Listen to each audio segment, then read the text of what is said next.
Are you doubting me? She stood at the door, her smile sharp as a blade. When Eileen said that, there was both provocation and contempt in her eyes, as if to remind me, to doubt her was to admit failure. I looked at her quietly, my fingers trembling slightly on the edge of the table. But I didn't throw all the evidence in her face right then. I was learning not to let anger take the lead, learning to piece together every shard into a single picture capable of destroying a lie. Those passwords on sticky notes, the printed emails, the photos taken outside the motel, together, they weren't my suspicions, but something I could hand to someone else, something the world could see, facts. My name is Daniel. 40 years old. Software engineer. 15 years of marriage, father of 2. To our neighbors, we were the model middle-class family. She was a marketing manager, poised, decisive. I was the steady husband who went to parent-teacher meetings, fixed lamps, helped with homework after dinner. We used to believe those small things glued us together. Until what lay outside those small things hollowed me out from within. The signs of infidelity were small but clear. She began wearing perfume before going out, locked her screen the moment a text came in, and her phone never left her side.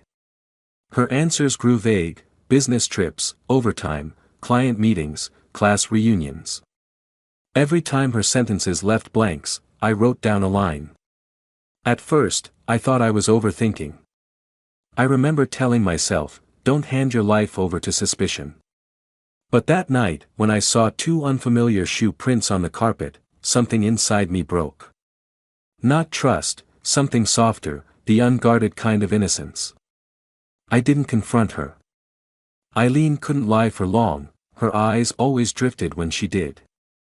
I knew her weaknesses better. She hid behind polish and charm, using her smile to cover the emptiness that needed forgiveness. So I decided to do something I never imagined I would: collect evidence. The car was hers, a gray Toyota. I noted the mileage, treating it like a controlled experiment. She claimed 3 nights of overtime, but the mileage had increased by 400 miles. 400 miles meant she wasn't just in town. She had lied. Still, I didn't sit her down for a showdown. I went back to my desk, treating this as a problem that needed solving. She had a habit of writing passwords on sticky notes, her carelessness, my opportunity. On that small yellow note was her AOL password. I stared at those letters for a long time. Inside me, 2 halves pulled against each other. One, a wild animal desperate to drag her lies into the light; the other, the voice of a lawyer's advice: turn anger into evidence. I pressed the keys. Dozens of emails appeared. Subjects like, lunch was great, and, same place next time. The sender was listed as, Megan. At first glance, harmless banter, but the contents weren't ordinary gossip. They discussed how Eileen regularly met an old flame, a man mentioned like a shadow in the lines, a high school sweetheart. Megan wrote, he still looks so charming, though his wife's gotten fat as a balloon.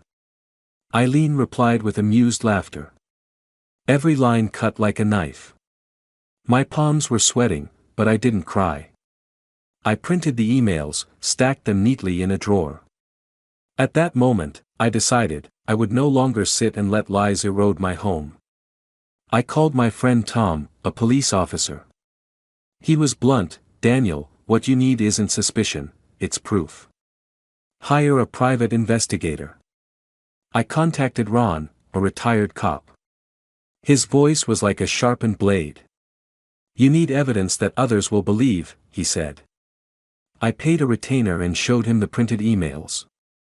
He nodded calmly, give me a week. That week felt magnified. I watched Eileen laugh with the kids at dinner, pretending there were no cracks beneath our small talk. She discussed the children's school, recipes, office gossip. Across the table, I listened as if to a stranger's documentary. Our shared memories collided in my head like fragments, and I counted every night we once spent together, remembering when she said, I hate cheaters more than anything. She said it once with conviction. Now that line had turned to irony, hanging in the air, making me colder. 7 days later, Ron called. "Daniel, you'd better brace yourself." He gave me the date, time, place. Then sent photos, Eileen dropping the kids at her parents', then driving to a cheap motel on the outskirts of town. In the photos, she held hands with a man as they entered a room. 2 hours later, she returned to pick up the kids, calm as ever. The man's face wasn't clear, but his posture, his clean white cuffs, those details assembled in my mind into a recognizable shape. Ron later confirmed his identity: Bob, married, father of 3, vice president of sales at a company where his father-in-law was an executive. In other words, not just an old flame, but someone who knew how to protect himself inside an office. His wife worked for her father's company. Ron snorted, "Smart guy, knows how to mix family and lust." The words cut deep, but I stored them away. I didn't explode. I sat in my car in the rain, motionless, hands on the wheel. I thought of my parents' marriage, betrayal, shouting, children forgotten in between. I'd sworn never to repeat that. I thought of my kids, of the promise I'd made to them. Then I began to plan. I met with a lawyer and drafted divorce papers. Ron prepared multiple reports and copies of the evidence. He asked, "Who do you want to see this?" I said, "Everyone who should." That morning, Eileen dressed as elegantly as ever, white blouse, pencil skirt, red lipstick. She touched up her makeup in front of the mirror while I stood at the bedroom door watching. I said nothing.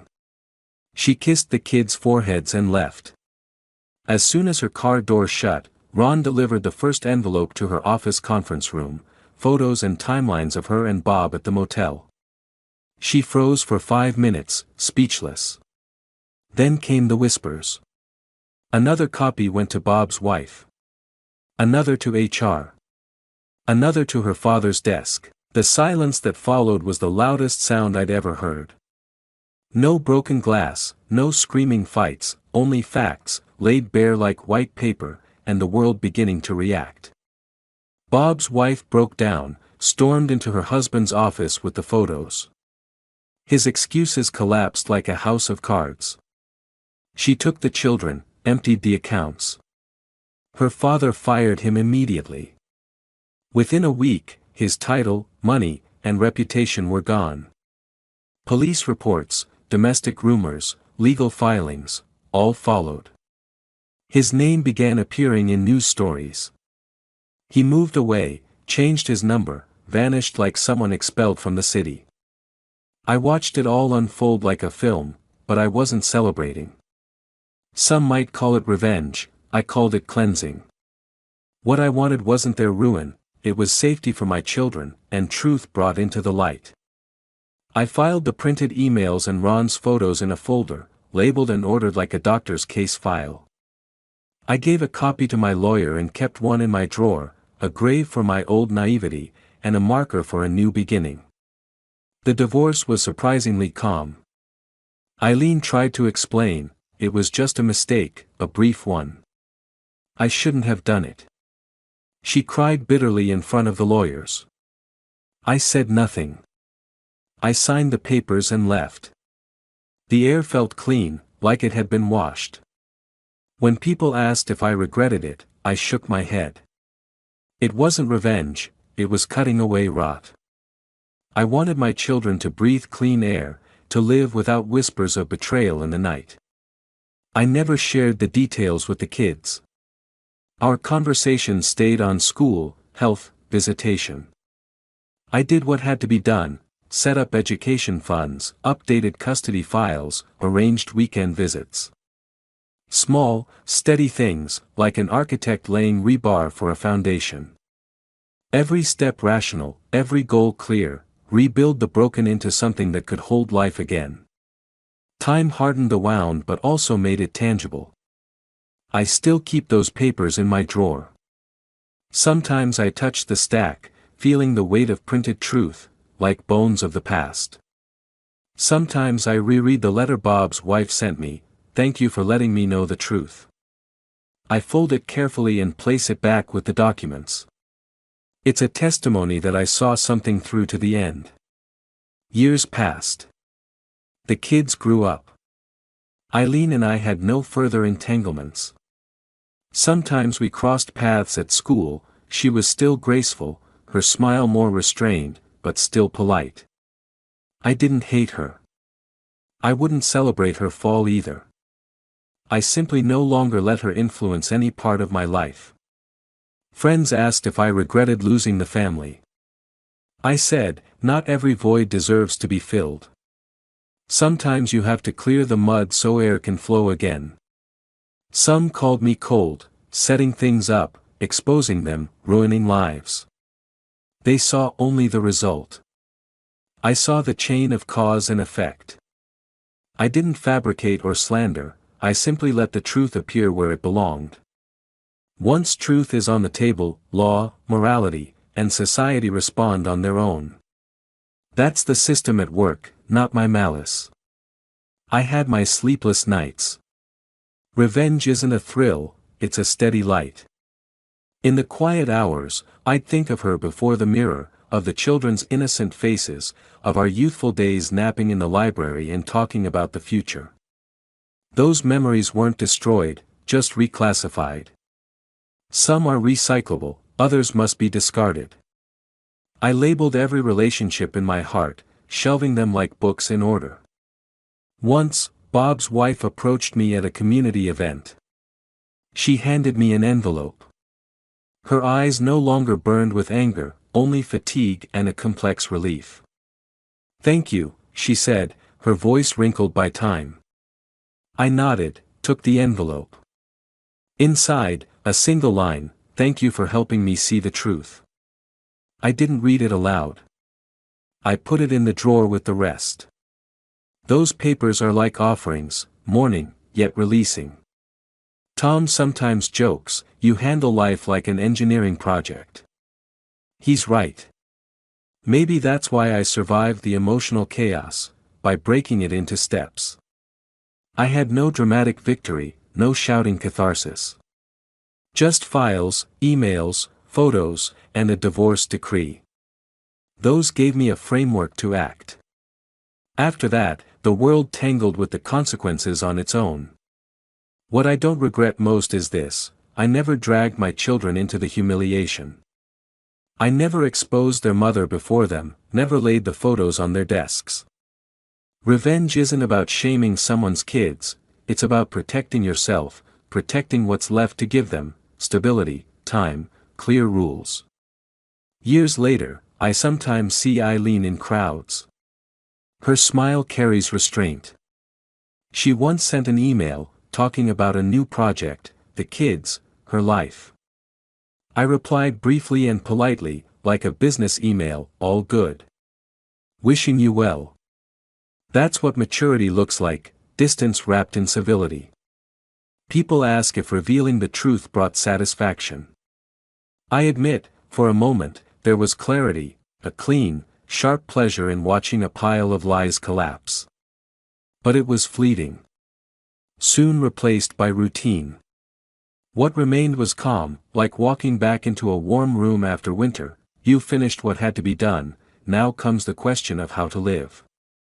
I keep those printed emails and photos at the bottom of the drawer. Someday, I may destroy them. But for now, they're my testimony, my boundary. Whenever someone says, "That's all in the past," I open the drawer and let silence speak again. I've learned this: suspicion is not a sin. Evidence and reason are the only ways to face betrayal. That day at the door, when she asked if I doubted her, all she saw was my silence. Looking back, I realize, I wasn't doubting her tricks, I was doubting the very trust we both thought was solid. It was too fragile, a single email, a single photo, enough to shatter it. And I've learned never to let that kind of innocence kill me again.